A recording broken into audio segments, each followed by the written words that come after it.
Today we're looking at some NHL trade rumors talking about the New York Islanders, Toronto Maple Leafs, San Jose Sharks, as well as the Chicago Blackhawks. What might be their deadline plans? We also have a signing to look at. Unfortunately, another team's been hit hard by the COVID protocols, as well as we have a suspension in Minnesota. We'll discuss all the latest news coming up next.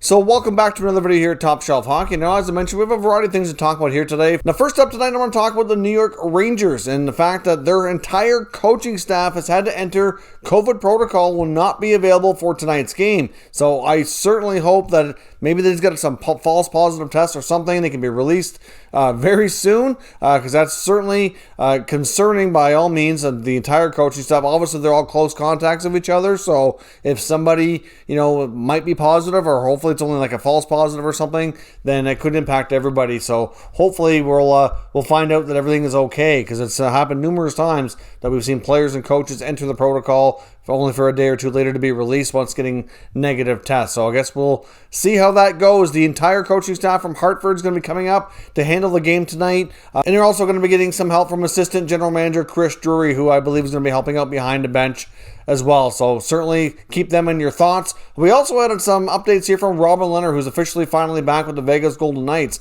Now, of course, there was a lot of talk on why Lehner was out, because really there wasn't much information given around what was going on with him.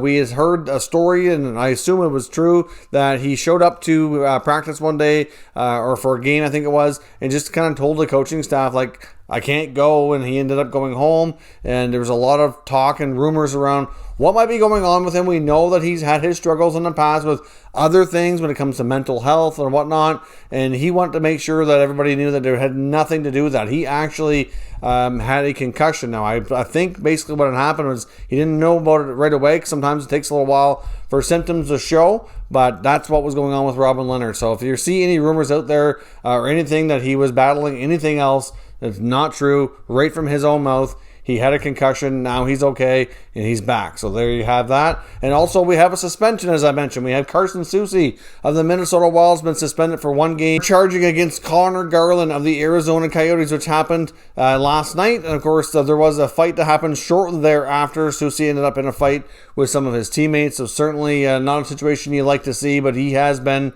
suspended here for one game. Obviously, there's no prior history or anything of that nature, so obviously that's why they went fairly lenient here. The Ottawa Senators have also signed 2018 fifth-round pick Angus Crookshank. I mean, the name itself, you got to love it. I mean, certainly a unique hockey name for sure. He was a fifth-round pick in 2018. He's been playing college hockey for the past 3 years for the University of New Hampshire.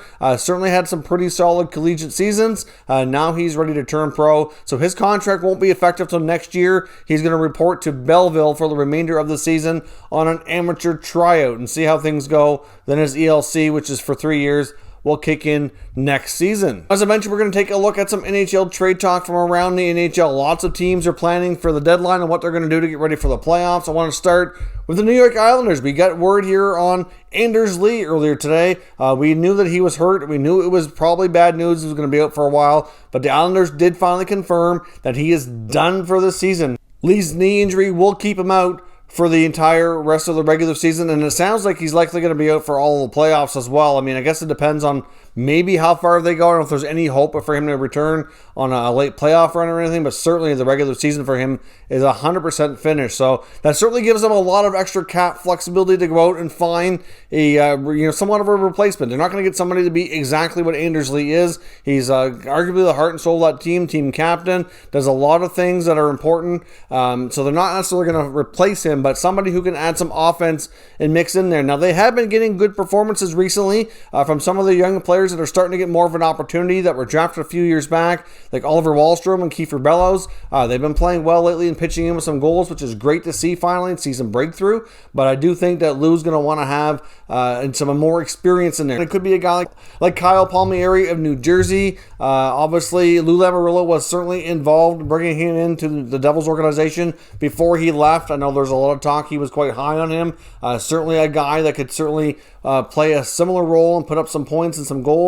Of course, you got a guy like Taylor Hall, certainly fits the mold as well. I know Hall's been linked to numerous teams, given the fact that they're going to have over $7 million in space to work with Andrew Lee's contract going on LTIR. Hall would be more of a likelihood for the Islanders than many teams, but doesn't mean he's the perfect fit there. Personally, I think Palmieri might even be a better fit, but they're also looking at guys like Granlund, Nick Foligno as well. So the New York Islanders, who are one of the league's top teams right now, are certainly expected to swing a deal to bring in a top six winger to replace Anders Lee's production and certainly help to give them a more offensive look here. They don't need to rush into this too quickly. We have some time before the deadline, and so for right now, their youngsters are pitching in okay, so they'll be fine, I think, in the interim. But certainly, before it gets too late into the close to the deadline, I think we're going to see them make a big move and bring in a top scorer. Now, as I mentioned as well, I want to talk about the San Jose Sharks quickly. Apparently, they are expected to have goaltender Devan Dubnyk on the market, available to be traded for the deadline. Of course, many teams are looking for goaltending depth ahead of the NHL deadline for the playoffs. Dubnyk actually hasn't had, wouldn't call it a great season in San Jose, but certainly for the most part, you could argue he's been better than Martin Jones. His numbers are okay considering the team he's playing on. The Sharks, of course, as a whole are not having a ton of success, but his numbers are all right, so certainly could get some interest. I know a team like the Capitals were considering bringing in a little extra experience, and there's certainly others as well. Other goalies that are on the market too. He's certainly not going to be the only one, so there are going to be some options. No guarantee he does get traded, but he certainly is expected to be made available by the Sharks if there is interest. We've also got word that the Chicago Blackhawks are willing and able to take on any kind of money or bad contract. So if a team wants to sweeten the deal and have them take on an unfavorable contract but put in some good picks and prospects to entice them to do so, they are able to do that. They've got a lot of players that certainly qualify for a long-term injury reserve between Jonathan Taves and Brent Seabrook and Zach Smith and Andrew Shaw. So if they have the flexibility, they could certainly take on an unfavorable contract if a team wants to sweeten the pot here. So they're one of the few teams that are kind of in that playoff hunt that could certainly look to do that. I mean, most teams that are in the playoff hunt would have to go money in, money out. Most teams that are in the hunt certainly don't have the flexibility like Chicago does because of that. So it'll be interesting to see if teams try to take advantage of that. As much as it's nice to get rid of those contracts that you're not really in love with and would love to get moved on from,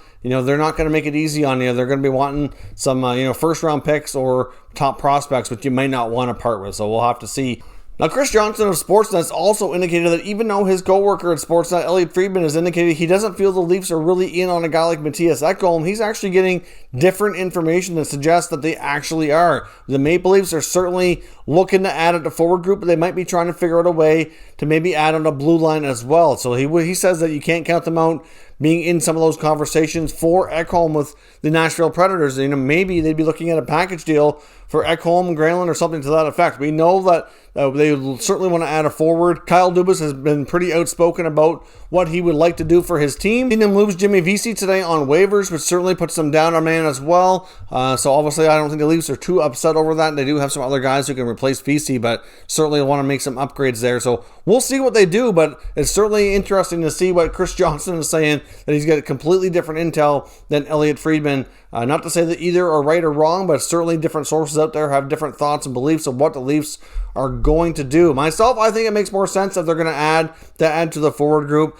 Obviously, to the blue line would maybe a depth piece, but to get a guy like Ekholm would certainly, I don't know, I mean, it's a great idea in a way, but when it comes to the expansion draft, they're going to set themselves up to definitely lose a D, so they basically would, in my opinion, would have to win the Stanley Cup to make it worthwhile. I guess if you end up losing something significant, but you just won the Cup, you don't care so much as you would otherwise. So they'd have to make sure they went forward and got it, because they already are in a situation where they're likely to lose a D-man. Now they could lose an even stronger D-man. If they have Jake Muzzin, Morgan Riley, TJ Brody, Mattias Ekholm, they're all under contract. One of those guys would be gone for sure. You get Justin Hall, Travis Dermott. The Seattle expansion team would have a lot of decent defensemen there to pick from. So take your pick on who it's going to be. So certainly, no matter how you shake it, they're going to lose a good player anyway. and maybe they don't care, except if it means trying to win the Stanley Cup for this year. So we'll see what happens, but according to Chris Johnson, he can't rule out the Leafs having conversations with the Preds around Ekholm as well. So we'll see what they do here in the coming days. So let me know your thoughts on all these potential moves down in the comments, and we'll discuss further. If you're new to the channel, consider subscribing and turning on your notifications so you don't miss any future content, and give this video a thumbs up if you enjoyed it. I'd appreciate it if you did. As always, thank you for watching, and I'll catch you next time.